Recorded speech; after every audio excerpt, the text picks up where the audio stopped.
Nous vous invitons à vous abonner si ce n'est pas encore fait, à activer la cloche pour être au courant de nos prochaines vidéos, à nous suivre sur nos réseaux Facebook et Instagram adventiste.mq.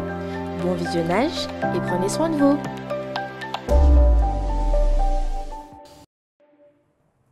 Bienvenue à tous, bienvenue à toi chers jeunes dans ce moment de réflexion que nous allons avoir autour de la Bible. Aujourd'hui, je vais te présenter une histoire biblique qui des fois fait débat ou vers lesquelles on se tourne aussi vers certaines questions. Aujourd'hui, nous allons voir comment Dieu peut nous montrer les trésors qu'il a en réserve pour nous si on prend un petit peu le temps. Et à quel point quelques conseils peuvent être très utiles dès aujourd'hui dans tes relations avec tes amis et ceux qui te sont chers. Tu as certainement déjà entendu l'histoire de ce couple, un homme, une femme, l'homme qui avait une montre cassée, donc qui n'avait en fait plus les bracelets, mais qui n'avait que le cadran de la montre, et cette femme qui avait de beaux et magnifiques cheveux. Ce couple, malheureusement, n'avait pas beaucoup d'argent. Et venu au moment des cadeaux, l'homme se dit, je vais vendre ma montre et acheter une attache magnifique pour ma femme, pour ses cheveux magnifiques. Et la femme, elle, de se dire, je voudrais offrir quelque chose à mon mari. Il a cette montre, mais il n'a pas le bracelet. Je vais vendre mes cheveux et je vais lui acheter les bracelets. Comme ça, il pourra avoir sa montre et la porter tous les jours. Chacun fit selon son idée et lors de donner le cadeau, le mari se rendit compte que sa femme n'avait plus les cheveux alors qu'il avait acheté cette attache magnifique. Et la femme se rendit compte que le mari n'avait plus la montre pour laquelle elle avait acheté les bracelets. Ou encore cette histoire d'un homme qui voulait emprunter un marteau à son voisin. Et là, il commence à se dire, oui, mais si je vais chez lui, il risque de me dire, mais est-ce que je ne peux pas m'acheter moi-même mon marteau? Il risque de me demander quelque chose en échange et j'ai pas forcément envie de lui donner. Je risque d'avoir des remarques et j'aime pas trop les remarques en fait. Et on va arrêter avec cette histoire-là. Et il va là chez son voisin, frappe à la porte et lui dit « Garde ton marteau, je n'en ai pas besoin !» Ces deux histoires nous montrent des choses importantes. L'une, c'est que si je me fais ma conversation à moi tout seul, que je présume de ce que la personne en face pense, est-ce que je vais vraiment tomber juste? Et l'autre, si je ne prends pas le temps de converser, de discuter, est-ce que finalement, je ne vais pas me retrouver à faire une action qui va me mettre à côté de l'objectif que nous voulons tous les deux, dans le cas de ce couple, atteindre? Et c'est ce que nous allons voir au travers d'une histoire de la Bible. Cette histoire m'a interpellée d'abord parce qu'il y a plusieurs années, un pasteur en avait parlé d'une certaine manière et j'avais été assez surprise. Puis, avec le temps, je l'ai revue différemment. L'histoire se trouve dans le livre de Genèse. Genèse au chapitre 3. Chapitre 3, à partir du verset 8. Alors ils entendirent la voix de l'Éternel Dieu. Adam et Ève, dans le jardin, Dieu leur avait donné tout, s'occuper du jardin, des animaux, ils avaient à boire, à manger, tout ce qui leur était nécessaire. Mais il y a une chose à laquelle ils ne devaient pas toucher, l'arbre au milieu du jardin. Ils ne devaient pas manger son fruit. Mais Adam et Ève avaient fait le choix de le manger. Après cela, Dieu s'adresse au serpent et ensuite à la femme, puis à l'homme. Mais alors qu'il explique quelles sont les conséquences de leur désobéissance, au verset 15, Dieu dit ceci. « Je mettrai inimitié entre toi et la femme, entre ta postérité et sa postérité. Celle-ci t'écrasera la tête et tu lui blesseras le talon. » Dieu s'adresse au serpent, à l'ennemi, mais aussi fait comprendre à la femme et à l'homme, donc à Adam et Ève, que oui, il y a des conséquences par rapport à leur désobéissance, mais qu'au-delà de ces conséquences, il y a une bonne nouvelle qui arrive. Vous imaginez s'ils n'avaient pas pris le temps de parler avec Dieu? Rappelons-nous, Dieu est venu et il a appelé l'homme, lui demandant « Où es-tu » Il l'a invité à venir discuter avec lui. Tout comme pour Adam et Ève, Dieu t'invite à venir discuter avec lui. Et aujourd'hui, et pour les autres jours, il t'invite à prendre la parole, à avoir la parole. Le titre de ma méditation ce soir, à toi la parole. Prions ensemble. Seigneur, nous te remercions pour tes grâces et tes bénédictions. Merci pour tout ce que tu as fait pour nous, Père éternel. Et par-dessus tout, ouvre nos cœurs et nos pensées. Que ton esprit guide et dirige tout. Que toi seul sois vu et entendu. Et que nous puissions entendre et comprendre ce que toi seul as à nous dire. Au nom de Jésus ton Fils et pour ta gloire. Amen. À toi la parole. Quand on regarde la communication, la discussion qu'il y a eu entre Adam, Ève et Dieu, nous pouvons tirer plusieurs leçons concernant la communication. Donc des choses qui vont être utiles à toi pour ta vie avec ta famille, tes parents, tes amis, ceux qui te sont chers. Cette personne qui sera ton conjoint. Première chose, le contexte. Que se passe-t-il? Dieu sait qu'Adam et Ève ont désobéi, il est au courant. Et il sait aussi qu'ils se sont fait des vêtements, qu'ils se sont cachés, ils ont essayé de cacher leur nudité avec des branches de figuier. Maintenant, il ne leur dit pas, et au fait, non. Il fait comme d'habitude, il parcourt le jardin et il les appelle. Dieu fait preuve d'empathie. Il est important de pouvoir tenir compte du contexte de la situation, pas pour être d'accord avec la personne, parce que Dieu n'était pas d'accord avec eux, mais pour pouvoir discuter. Avoir cette sympathie émotionnelle qui fait que l'on comprend la personne et que l'on peut instaurer un climat de confiance.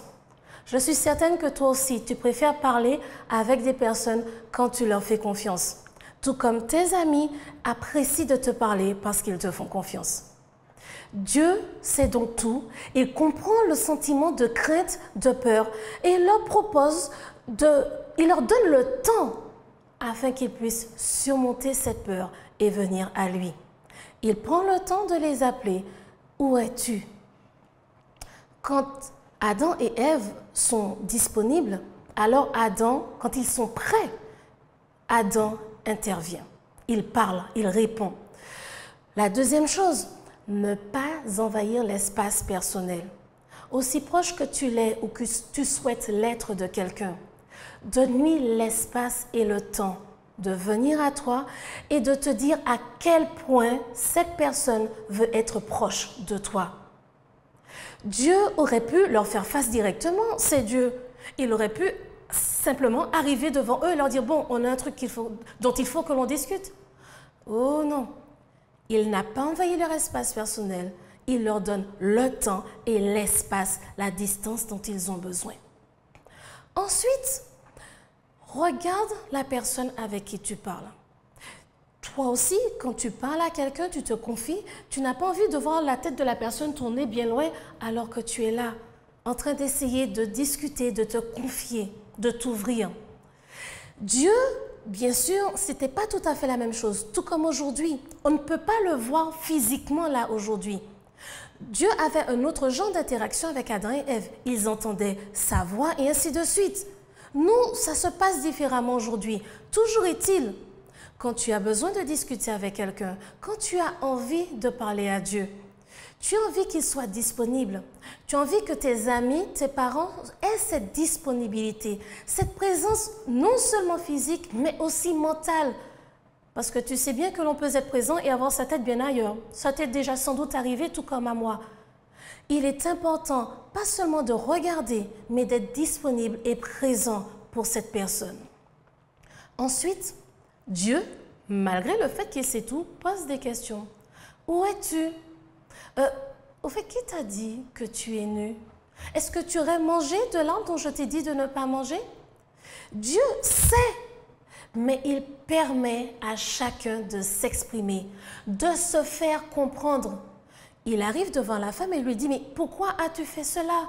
Il aurait pu s'énerver et lui dire, bon, je sais que tu as fait pour telle et telle raison. Non. Que chacun, lors des moments de discussion, de conversation, ait l'opportunité, le temps de s'exprimer, de se faire comprendre. Pose des questions et attends les réponses. Ensuite, nous voyons qu'il faut respecter le temps de parole de chacun. Dieu a laissé à Adam le temps de lui répondre. Quand il a fini, il se tourne vers Ève et il laisse à Ève aussi le temps de répondre. Pourquoi as-tu fait cela? Et après vient le temps de la parole de Dieu. Et dans ce temps de parole, qu'est-ce que nous pouvons voir? Une promesse. Je mettrai une inimitié entre toi et la femme, entre ta postérité et sa postérité. Celle-ci t'écrasera la tête et tu lui blesseras le talon. Dans cette promesse, Dieu annonce qu'un jour, un enfant, un descendant, les sauvera tous. Un descendant permettra de détruire de manière définitive le mal et toutes ses conséquences, toutes ces blessures, toutes ces choses qui nous malmènent et nous maltraitent seront définitivement terminées. Toutes ces souffrances physiques ou morales, tout cela sera balayé de manière définitive, effacé. Quand Dieu a invité Adam et Ève à discuter et parler avec eux, son objectif n'était pas de savoir, d'interroger, il sait tout. Il voulait leur permettre d'avoir une conversation en confiance avec lui afin d'arriver au bout. Le bout, c'est la promesse. Et c'est la même chose pour toi. Quand tu parles, quand tu discutes, quand tu es en communication, arrive au bout afin de voir quel trésor magnifique tu peux trouver. Il faut savoir une chose. Quand Dieu appela Adam et Ève, le terme utilisé dans les textes anciens est un terme qui signifie, c'est vrai, prier, mais aussi parler, inviter. On voit dans le dictionnaire français qu'en effet, prier, c'est le fait de parler à Dieu, de parler à une divinité, de le supplier, de lui faire une demande, de l'adorer. Mais c'est aussi d'inviter cordialement quelqu'un à faire quelque chose. Parfois, cela peut être aussi un ordre. Cela peut être une demande que l'on fait courtoisement avec déférence à quelqu'un d'autre. Je te prie de faire telle chose pour moi, s'il te plaît. C'est la même chose. Ce mot est utilisé aussi bien quand Dieu appelle Adam et Ève qu'à plusieurs reprises dans la Bible quand l'homme adresse une prière à Dieu. Dieu a invité l'homme et la femme à une conversation. Et là, nous voyons une chose importante. Non seulement prier, ce n'est pas seulement demander, mais c'est aussi et surtout une discussion, une communication, pouvoir s'exprimer, parler, échanger, se faire comprendre. Prier, c'est te permettre d'extérioriser tes joies, tes doutes, tes pensées. Prier, c'est aussi, c'est vrai, se faire face à soi-même. Plusieurs jeunes m'ont déjà dit, « Madame, je prie pour les autres, mais je ne prie pas pour moi. » Pourquoi?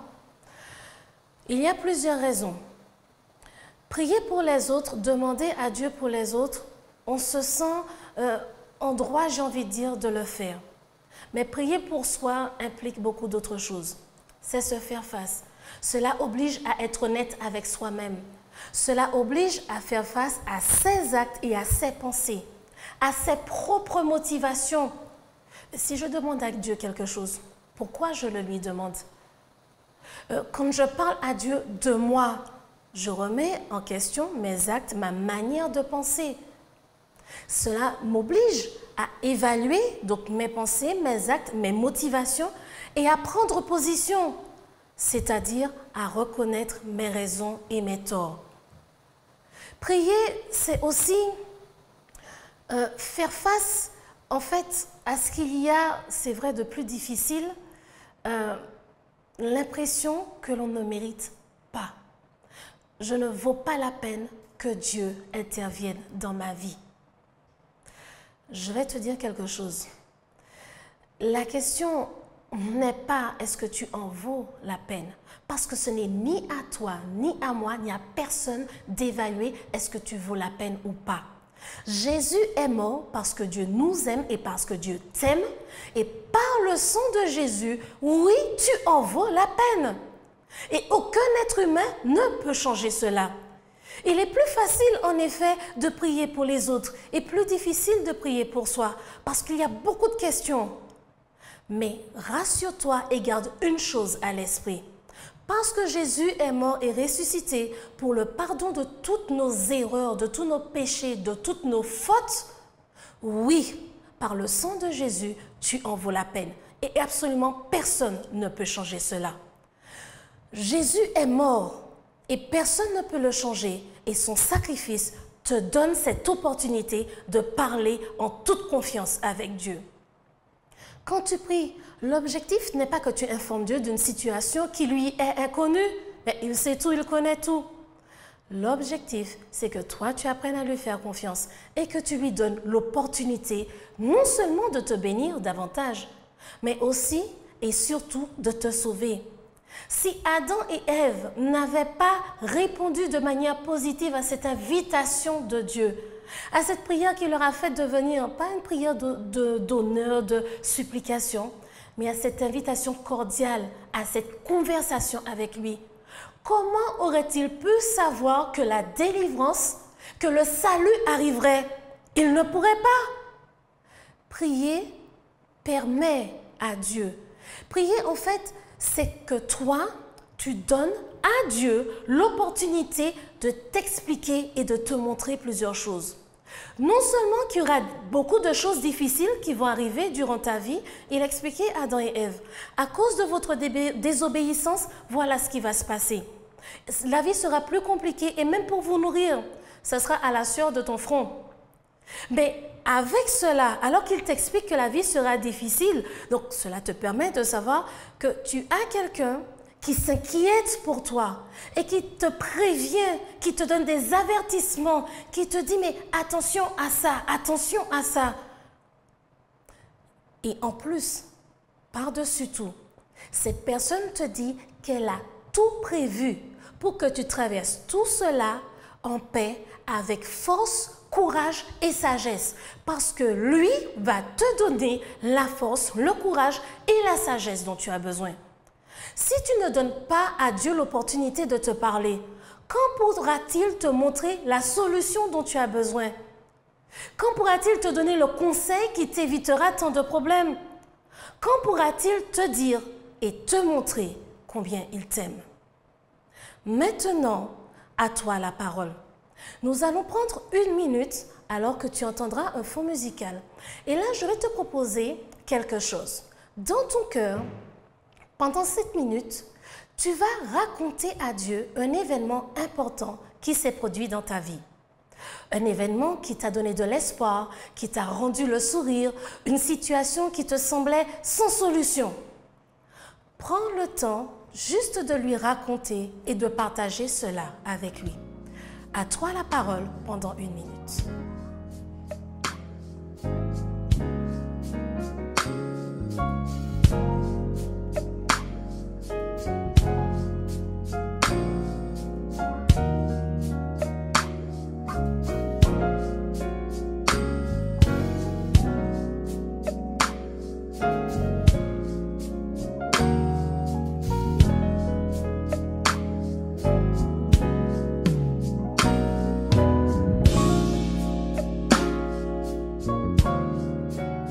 Aujourd'hui, tu as eu l'opportunité d'avoir cette première étape de communication avec Dieu, juste de lui raconter quelque chose qui te tient à cœur.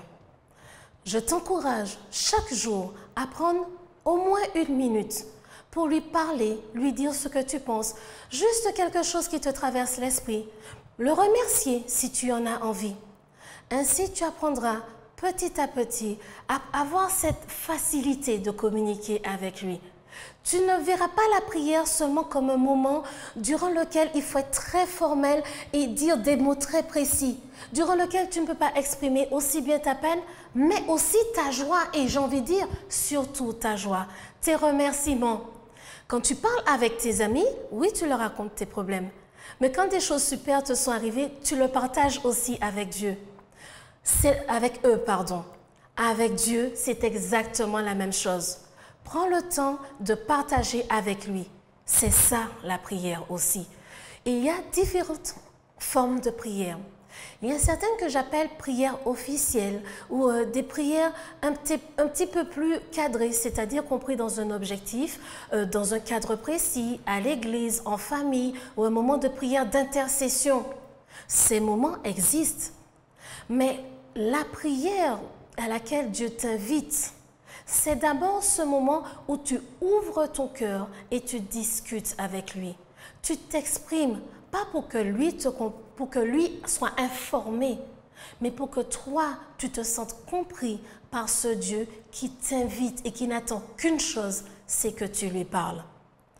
Si tu sens que tu t'es un peu éloigné de Dieu, mais que tu continues à lire ta Bible, que tu continues à faire ta leçon d'école du sabbat ou des études bibliques, mais qu'au fond de toi, tu as l'impression que malgré tout, une distance s'est instaurée entre Dieu et toi, prends 7 minutes chaque jour et parle-lui simplement, ouvertement et librement. Quand tu parles avec tes amis, tu partages avec eux. Fais la même chose avec Dieu, c'est ce qu'il attend de toi. Et tu verras au fur et à mesure que tu vas t'ouvrir de plus en plus à lui. Tu lui parleras de plus en plus de ce qu'il y a au fond de toi, de ce que tu ressens. Et tu pourras donc non seulement lui parler, mais écouter sa réponse. Écouter la promesse qu'il a déjà pour toi. Écouter le plan, la solution qu'il a déjà mis en place pour toi. Pour cela, tu as besoin de prendre ce temps de conversation avec lui. Dieu t'a donné la parole, ce n'est pas seulement pour aujourd'hui, mais c'est pour tous les jours. Alors, garde cette parole. Prions ensemble. Seigneur, nous te remercions pour tes grâces et tes bénédictions. Merci pour ce moment que tu nous as donné, afin que chaque jeune puisse avoir ce temps de t'exprimer, partager avec toi ce qu'il a au fond de lui. Aide-les à pouvoir continuer à construire ces moments de conversation, de partage, de communication, afin qu'ils prennent l'habitude de t'ouvrir leur cœur et leurs pensées. Et que tu puisses, toi, leur montrer la solution, les promesses, les cadeaux que tu as déjà en réserve et que tu as déjà mis en place pour eux. Et qu'ils ne pourront profiter que parce qu'ils t'ont donné l'opportunité de le leur communiquer. Accorde à chacun la force et le courage dont il a besoin, la sagesse, l'intelligence et la paix dont il a besoin. Que toi seul continue à nous fortifier, nous permettre adultes de les guider, de les encourager vers toi, Seigneur, et dans cette vie qui devient de plus en plus compliquée. Que ta paix et ta grâce, une fois de plus, soient avec nous tous, au nom de Jésus, ton Fils, et pour ta gloire. Amen. Cher ami, cher jeune, j'ai été heureuse de passer ce moment avec toi. Et je te donne rendez-vous à très bientôt pour une nouvelle découverte de Dieu à travers sa parole. Que Dieu nous bénisse tous. Nous vous invitons à vous abonner si ce n'est pas encore fait, à activer la cloche pour être au courant de nos prochaines vidéos, à nous suivre sur nos réseaux Facebook et Instagram adventiste.mq. Bon visionnage et prenez soin de vous.